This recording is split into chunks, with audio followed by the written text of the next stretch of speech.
Beers with Chad. Hey everybody, Chad Wesley Smith here. Another episode of Beers with Chad. Today I am joined by longtime Juggernaut favorite, Marvelous Max Montana. In today's episode, I talked with Max about going back to his start as a USA Weightlifting member in 2000. So 20 years as part of USA Weightlifting, how he's seen the sport grow, as well as some stories from his time training with Ivan Abajev in the Bulgarian System, and sort of how he was able to break free of this traditionalist system where this is what my coach did, so this is how I'm going to coach, and how he was able to sort of break away from that idea and develop the way that he coaches the Juggernaut athletes now. So I'm drinking this Stone 24th anniversary double IPA. Cheers. And you can go visit jtsstrength.com for all of our coaching, the AI coaching, powerlifting, power building, super total, weightlifting, jiu-jitsu, strength and conditioning, as well as apparel and books. Make sure to subscribe to the podcast, leave a 5-star review, help more people find it. Maybe that'll help motivate me to be more consistent in making it and enjoy the episode. Mixture Montana Aita. Very good to see you, my friend. You too. You have the Golden State cider? I do. This tasty beverage here. I feel like Mighty Dry is such a strange flavor, a strange marketing idea for a beverage. I just see Mighty Ducks when I see Mighty Dry. Yeah. I have, it's hard to read this upside down, Stone 24th anniversary double IPA. Not my favorite one. Oof, the IPAs. It's like a punch in the mouth. Yeah. So I was talking with, James and I were talking today about, kind of the evolution of weightlifting. When did you first get involved with USAW? When did my life go downhill? Probably like early 2000s, maybe like 2000, 2001. Wow. USAW. I was like a member, but I mean I remember like when they had, I think they would like talk about having like 5,000 or 6,000 members total, maybe like 5, and that included like refs and coaches and people that were subscribers to the newsletter or whatever. But yeah, it must be almost 20 years now. 20 years. So you were 15? Yeah. I remember I signed up for a USAW card after I bought the Weightlifting Encyclopedia by Arthur Dreschler. Yeah. Describe 2001 USAW Nationals to me. Your first Nationals. 2003 Junior Nationals was in Florida. I went there. As sad as it is, not like that different. Probably way less people, way less people in the audience. But thinking about it, the warm-up room was kind of the same. It was it wasn't the same as now. Now with Rogue, it's way different. But the warm-up room was it was in a ballroom in the back. There's a bunch of platforms kind of almost stacked on top of each other, 100 kids.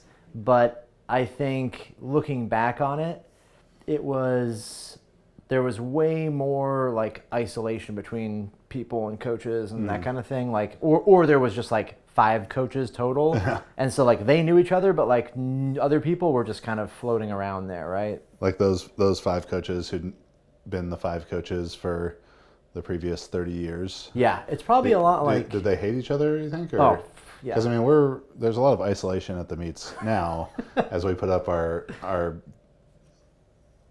force field of disdain. Force field of kindness. That's how we protect ourselves. I think there was. Yeah, I'm sure there's always been rivalry and stuff.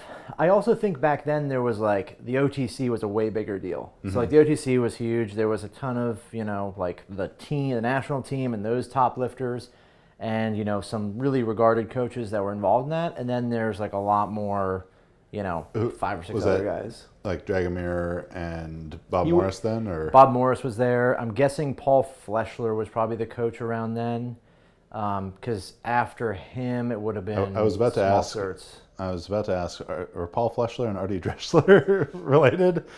They are, but bizarro versions of each other. Fleshler, Dressler. Yeah, I think second cousins. Probably. Yeah, probably.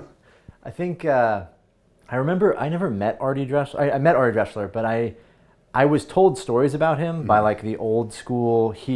My coach knew everybody from back in the day, so yeah. I was told all these stories, and apparently his nickname, this probably dates him. His nickname, which I'm not sure was an insult, was Buggy Whips.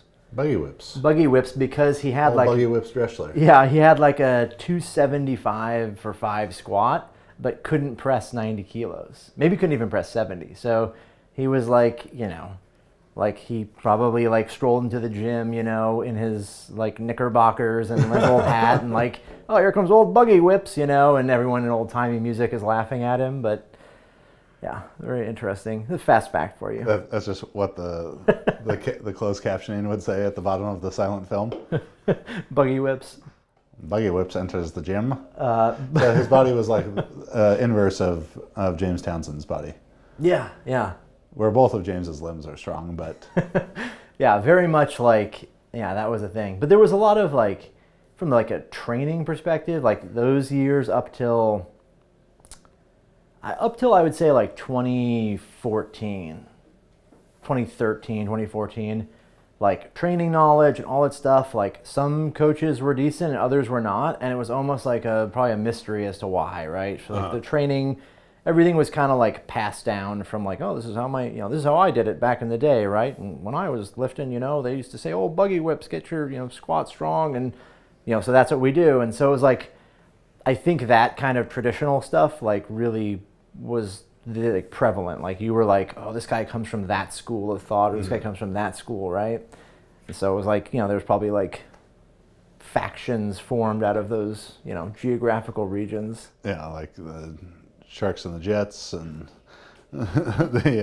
so you were, your gang was the Bulgarian gang. Yeah, the train as hard as possible, but make no progress gang. So, but to that idea of like the tradition of it, and we obviously make jokes, and you have your Max Aita Bulgarian guy theme song and stuff. That was still such a great little, it really was. A little ditty there by Dr. Mike. I'm still waiting for the Chad Wesley Smith music videos to come out. There's some priceless videos, priceless songs Chad has created in, say, the Buffalo airport that needs to be released, and I'm waiting for this day. Well, the world premiere. We'll just leave it at that. Be another West Side meet, so it's poignant.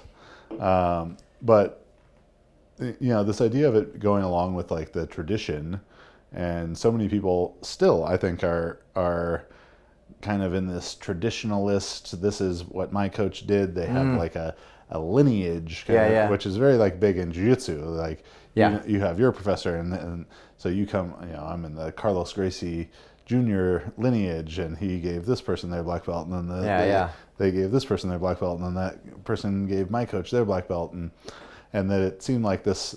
It still exists, kind of like the coaching tree or whatever, but people, I think they hear Max Aita or they hear Bulgarian, and they associate those, but what you coach now couldn't be more different. Yeah, for sure. So, like, take me through that process of breaking away. Yeah, so I mean, like, I think the big moment for me was when I realized that there's a distinction between like coaching, like coaching philosophy and coaching strategy. And the philosophical stuff, like probably like in jiu-jitsu, where like a school or a family has a philosophy, which kind of encompasses the strategy. It's just like the general how we go about doing things. The strategy is the actual implementation of like training programs and coaching and technique and style. And, the Bulgarian system is a package deal that is a philosophy and a system and a strategy. It's all one thing. So, I didn't grasp that there was those two things. At some point though, like when I was doing that kind of training, I remember at the same time reading, the like translated Russian texts and seeing those books and having copy of Super Training and all that stuff. So like I was really well aware that there was other stuff people did and they trained very differently. But it was sort of like, how do I look at that from the same perspective of it's got to be this package deal of like, this is your philosophy, which is like, train super hard and, be tough and do all these things. And then, your strategy, the only way to implement that philosophy is through this strategy of maxing out all the time. I mean, the Bulgarian one is so interesting and it's beautiful in its simplicity. Yeah. Oh, yeah. It is maybe the only training method, principle, system, whatever. You could sum it the whole thing up with one word. Maximum. Yeah. It is just maximum. Yeah. Everything maximum. So when I, before I met Abajev or any of that, I had, I trained exactly like that. Like the transition from training with Goff to Abajev was identical. Even like pre-Goff, Yeah. weren't you training like that? Yeah, I just went, that was, because I had read about Bulgarians. Okay. Because like, when you, like, I imagine today, some, the Max Aita of today, born in Missouri, like goes online and sees, oh my God, Chinese weightlifting, and they're like, what is this secret? His name will be Mac, Missouri Mac. Right, Missouri Mac. So, I did the same, but it wasn't online. It was like looking through a book, right? Strength and Health. Yeah. So I was the Dressler book, right? Uh-huh. I'd pull, I'd get home and brush off my knickerbockers and, kick the snow off my boots. After a long day working as a newsie. Yeah, exactly. Anyways, like you look and you're like, oh, like all the best lifters in here are like Bulgarians. And it's talked about with like so much like this mystery, that to me, weightlifting, my understanding of weightlifting when I was in high school and college and seeing stuff from like Tony Chiarelli and everything, there was this Eastern mysticism. Oh yeah, that's it. To all of it. Yeah, it's like the flat earther thing, right? It's like they're not crazy like flat earthers, but it's like the idea that like, oh, there's like some secret info that's being hidden from you, but this guess guy's what? in waist deep water doing a clean. Yeah, this guy's got it. And so, it was like seeing that, like that's where I picked it up from, and that was like, okay, I'll just train like this, and like you can just train infinite amount. There's no limit, Like the idea of like MRV would have been something that you'd be like, fuck, you're just a pussy. You're just a pussy. Watch this. I'm gonna squat 9 more times today. And like, I mean, yes, like you can. That but moment in Mean Girls when she's like, the limit does not exist. The limit does not exist. Yeah, exactly, right? Yeah. Just like this ridiculous sort of like perspective, because at the same time, the philosophy is like this overshadowing thing where it's like you have to just be the toughest person who trains the most. That's the first thing you satisfy, and then whatever system you choose to use to get there, it's going to have to fall into that. So, like seeing it, picking it up from books and picking it up from that, and then that like mysticism of it, was for me like this troubling thing, because like at some point you're like, what's happening and what is supposed to happen are not the same. And then when I finally met Abajev, to kind of circle back to the idea of like how simple it is to sum it up, after spending enough time, like weeks with him, you're like, oh, this, like I could write this whole thing out on a napkin right now. Like that's the system. Like, like, oh, you just like max out plus 1 pill every day equals big lifts. And you're like, oh, that's it? Like, so the 1 pill every day.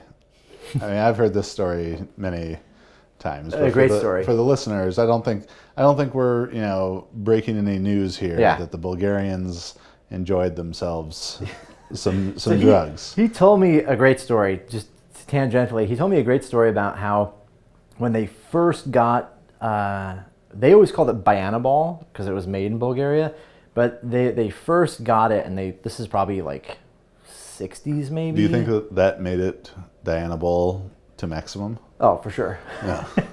All the pills were 200 milligrams.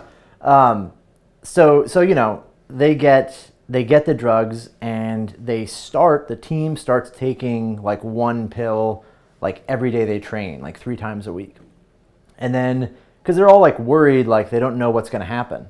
So then there's one dude, the most Bulgarian dude, Yes. who's like, fuck that, I'm going to take like 10 every day.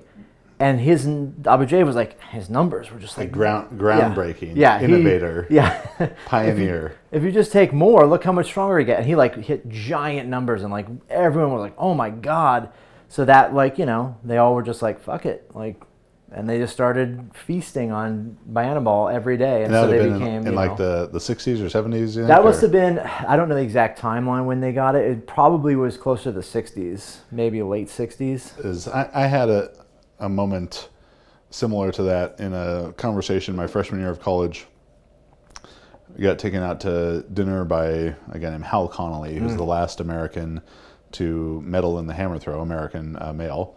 Gold in Mexico City, whatever, like 54 or 56.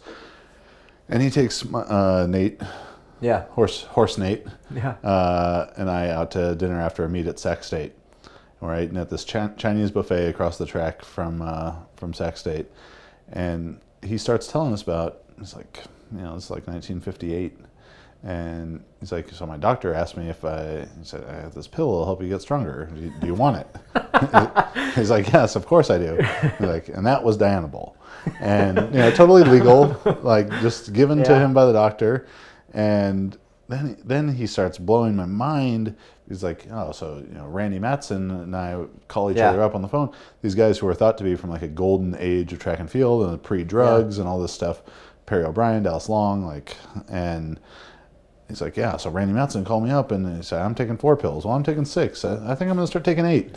And it does seem like it is that bravery, foolhardiness. Yeah. Like, you guys are only taking 2? I'm going to take 4. Yeah. Let's see how it goes. I heard stories from the old time guys that were like the method of dosing was to like take 1 pill and then add a pill every day and check your stool until you see flecks of one of the pills. And then you back off 1 so you're not wasting any. Okay. But this is like a time when they had that stuff like on counters in gyms. You'd walk into a gym and there'd be a bowl of like, you know, D-ball pills, and everyone was taking it. Just like Altoids. Yeah, right. You D-ball. Probably didn't have to pay for it. Maybe it's 5 cents a pill. I don't know, but like, what a glorious right? time. Think about that. You imagine what gyms would be like if everybody was on drugs. Can you imagine if weightlifters now were on drugs? If there was just fucking candy bowls full of D-ball. So, but the classic Abujayev. So Abujaye's secret of doping, right, was intricate system. Day 1 pill in. Day 2 pills, but pill 1 finish, gone, but pill 2 still inside. Day 3 pills. Pill 1, pill 2, pill 3 still inside. Day 4, he kept going like all the way to 30 pills. He told me it was 40 pills. 40 pills. It was like he kept going the whole time, like day 15 pills in, out 1. Like, okay, like I get it. I get the gist of it. Yeah. I see the How far pattern is it? developing. Day 38. Yeah, but that you was sat there for all 40 days. Well, yeah, I mean, you're enamored with that. Oh my God, like, and he was like, because it probably seemed too like he's building to something. Yeah, well, this can't just continue. Day 38, day 40, finish. Then day 41, 39 pills, gone, and then down. You're like, oh, okay. All right, so that's not helpful to me at all, but thank you for telling me the story. Yeah, he was an interesting man. But I mean, like, that was kind of the, like, when you finally have a chance to, like, meet your idol or somebody that you're, you know, putting on a pedestal or whatever, like, or this, like, bigger than life figure, and then you find out that, like, oh, I guess it's, like, really not... It's reductionist to say, oh, he's just drugs in this. I mean, he did a lot, right? He revolutionized things, you know, because they trained radically different. But it's one of those things where you're just like, oh, okay, like it is really just like the Occam's razor thing. Like, what are the least assumptions I have to make about this being true? that they have figured out and mastered some way of training, or just take like a whole bucket of D-ball and train really hard, and the guys that die or break, they're gone. He once told us, I remember this so distinctly, he once said to us that there was a A team, a B team, and a C team. And he would say like the C team was like the guys they like experimented on that were like, well, let's see what happens when we train this way or take this. And he told me about a dude named Jordan Debirev who was 90 kilos, who had like blown his shoulder up so he couldn't even jerk or snatch. All he did was clean and power clean and squat. And he claimed that at 90 kilos, so probably heavier, 93, 95, power clean 230. And I mean, I don't know. I mean, like he said a lot of numbers, and like if you're gonna believe anyone, I mean, he didn't seem like he had a reason to lie about the numbers, being that he'd had guys do them. But like, if that's true, that's like fucking retarded. He might have been like a James guy, right? If James was born in Bulgaria, right, that would have been Old Bulgarian ridiculous. James. Yeah, but it was like, so they had these teams. But there's one thing he said that was like so funny to me. He's like, I think it was one of the translator was telling us like, oh yeah, the A team, the B team, and the C team. And this is when I first got there. They were talking about it, and he says, no one, there's only two options. Either you train and you adapt, or you train and you die. And the next words he said were, and no one's died from the training. And I was like, why did he add from the training? No one's died. No one's died from the training. Wait, so like, have people like died? Like, have you killed people? Like, what's? And I like that he probably wasn't trying to say that as like this. He wasn't making a motivational. Yeah, no, it was not Instagram post from that. It was just like a matter of fact of. Yeah. You adapt or you die, and no one has died, so we're gonna keep. Yeah, he's kind of glossed over that like spectrum of like getting injured or being catastrophic injury, like near death. Yeah. So there was so many crazy stories. He told us a story too about this dude, the first guy to snatch 200 at a world first 110 kilo guy snatched 200, and I can't remember his name right now, but he like. After cleaning up and not taking drugs for a while, he was like couldn't lift, and he couldn't even clean and jerk 200, and so he was like gonna jump off the roof. He's like went up to the top floor and was like ready to kill himself. Fuck. Right? I'm just like, that's fucked up. That's crazy. That is a level of dedication that does not interest me to have. No. I've had some clients that would consider that like, oh my God, I missed a 78 kilo snatch yesterday. Like, it's over. My fans will never forgive me. My OnlyFans is gonna plummet now. Maybe that's a little different. Yeah, I don't know if they're concerned with the weight of the snatch there. Depends on the fans.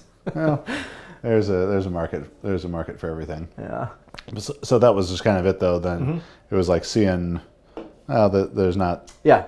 The curtain. Yeah. So the curtain gets pulled back, and you're like, okay, this is what it is. It's not, You just see that Oz is a guy back there with like a voice modulator. Yeah, exactly, right. And you're like, okay, so there's got to be something different. And I actually remember a conversation with you I had on the phone, where you were asking about Bulgarian training, and you were kind of like, well, what would you do if you're going to give this out as like a program to a lot of people?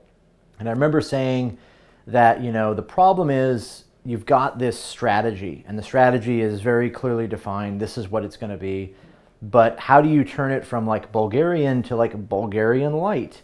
It's no longer Bulgarian. And then if you're going to make one change, which is like don't do as much training, then the question comes up, which is, well, Bulgarian training violates this principle, etc. Why would you just make a crappy program that violates only a few principles when you could just say, why don't I just change the whole thing altogether and build something that makes sense? And that was that kind of process I went through, where it was like, okay, this system is not working. It's not really super effective. And claiming you're using elements of it is pointless, because the elements you're using are just definable parameters, like you go to 90% or above, or heavy lifts, that exists in every program. So like, you don't need to stick to the roots of it. You just need to redesign a program. Look at programs that are successful that make sense. All the Soviet stuff, all the Russian training, and every other country that used that system was successful, and the style of programming made a lot of sense from a sustainability standpoint. And so what would you say then if someone was to claim that they're using elements of the Russian system and elements of the Bulgarian system in conjunction with each other? I don't even understand what that means, because it's like the things that define them both are contradictory, right? It's the degree to which each principle of training manifests itself in the program is what defines the program. So if your program is defined only by specificity and overload, and every other principle is basically like, fuck them, right? And the other system is like, it's a measured and managed amount of each principle. How can you combine elements of those? It's just like, it never made sense to me, kind of combining the two. I think it's like maybe a colloquial thing to like explain that you really are doing like a Russian program, but you go really heavy a lot of the time, which again brings up questions of like, well, if you're adding in lots and lots of heavy lifting, how does that impact whatever else is happening? You're going to have to reduce volume in places. You're going to be, the basic structure is going to be a little bit more, less contrasting. You're going to have like mostly the same kind of training for a long period of time. Variety changes, like, so it's like, if you I do this system, but I change this foundational element of the system, then you don't do that system. You just exactly.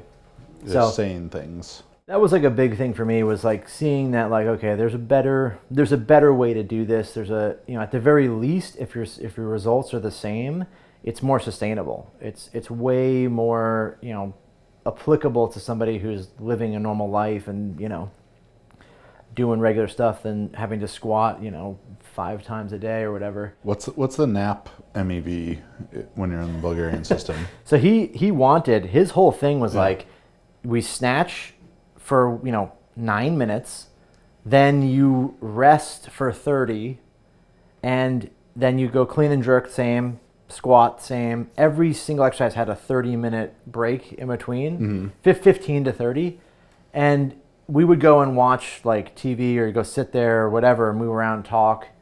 And he was like, ideally, you should lay like this with your eyes closed, still and motionless, not sleeping, but as little energy expended as possible. That's what he wanted 80% of your day to be. So just hibernation. Yeah, you just basically are almost catatonic. Because that like, I remember Tony telling us about Bulgarian system and stuff at these shot put clinics, and he talked a lot about weightlifting, and I hear him talk about how they took the nap, train 3 times a day, and they take these naps and everything, and I think that was part of the reason that I avoided going to weightlifting after shot putting. Right. Why I went to powerlifting, because my understanding of weightlifting at the time, like 2010, was, well, I'm not like 12 years old, so it's too late for me to be good. Yeah. And I was like, you have to train like 10 times a week, and like I don't have time to do that. And now in hindsight, seeing someone like Alyssa, who she was training 5 times a week, right, in the 5 sessions a week in the last months of her best training. If I would have known that I could be successful doing that, and as a 49 kilo female versus a 140 kilo male, I probably could have gotten away with 4 times a week. Yeah. That like, so changed my perspective on it. That's something like, once you understand like just the concept of like maximum recoverable volume, starts to paint, it frames the concept, the idea of like training multiple times a day so differently. Because initially you think training twice a day means you're going to get that much better. You have to, you can, increase the volume and do so much more training, and that's what makes you better. But I would be surprised if somebody was to research it and actually prove that training multiple times a day was significantly more effective than a single time a day. You know, outside of you know, taking the same amount of volume and just breaking it up into 2 sessions versus having more volume attributed to 2 sessions. Because ultimately, if you have X amount of sets and reps that equals your MRV, like, you're not going to do more of that because you're adding a second time in the day. And it, you know, there's definite trade-offs. That was one thing that for me, like the multi-day, multi-workout things, just were never like as profound as you expect the results to be, right? Like, oh, we'll train twice a day. Like, that's going to be way better. In some cases it is. It helps with recovery. You can break up the work. But I don't think it's something that would be like first on the list of things I would do to say really improve things. Obviously, the first thing is, you know, train within recoverable volumes. And if you're doing that, then break it up however you want, right? So I have this text. This is December 28th, 2015 that I posted this. That's what I was scrolling. This is from between you and I. This is probably right after that conversation. Phone conversation. Maybe. Yeah. Max, how can people be so anti-volume training? Chad, because they scurred. Max, must be. It's the hardest kind of training, but it has the most amplifying effect on training load. Look at my 35 squat sessions a week. It took 10 years to get to 600 pounds, using only high intensity and no volume. Chad, very good point. Chad, also your legs are tiny. Yeah, that's true. Max, I could have done that in 3 years with a smarter program and half the frequency. Yeah. Oh, well, so true. I think that was to your legs being tiny. Yeah. Small knee sleeves, right? I wear Joanne's knee sleeves. Remarkable. My wife. And they're tight on her, and they fit me fine. I don't even know. I feel like, yeah. I mean, that's a good point, though, right? Where it's like, and, you know, maybe there's different people. Maybe I have just the shittiest genetics for lifting, but, like, the idea that, like, if you really... What if you do? How fucking sad would people on the internet be if there was some way to test shittiest genetics? You've got shit genetics, bud. Yeah. Like, they do like one of the 23andMe, and instead of telling me where I'm from, it tells me I'm fucking terrible at lifting. You'd probably be really bad at squatting, too. You know, I did it 23andMe, and one of the things it does is you're like predisposition to success in speed power sports. Okay. Which it has 3 categories of. I was the lowest category. Oh, interesting. The worst category in that. Interesting. And I was also predisposed to being of average weight. Wrong on both accounts. I'm not sure which I feel like they're more wrong at the second one. Oh my god. But I was good at speed power sports as well, but I was really good at... Where do they... I wonder how they get the average weight thing. Because I would think it would be like a body mass index or something. There would be like average weight, because what if you're giant like you? What did it say about head size? That was not... They can't even predict that. Yeah. That's an anomaly. But so to that effect, you spend 10 years, 13 years, right, doing that kind of training. Yep. I could have had a college degree. Several. And people who go to college for 13 years are called doctors. Of several I could never quite get my doctorate in squatting. What is the time that you look back on of your Bulgarian training time? If you look back at it now, that you were just like, God, this was fucking insane. I think I can think of a couple events.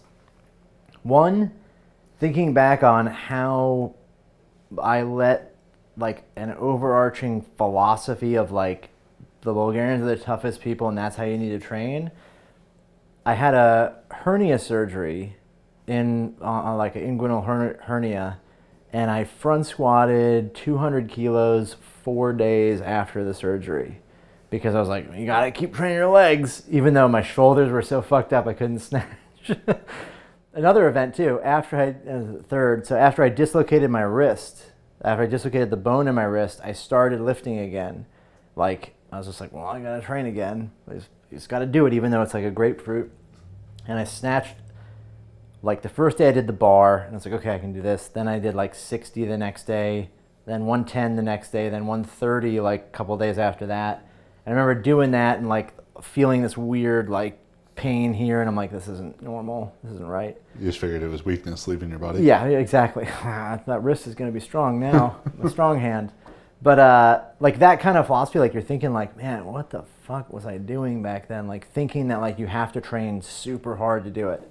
And then obviously the other one, like going in and training with Abajev, where I got to training with him and I was front squatting at least 220.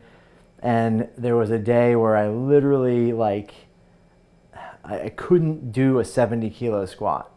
It wasn't like I didn't want to do it. It was like my body was just like, I picked up out of the rack and everything in my brain and body was just like, this isn't going to happen.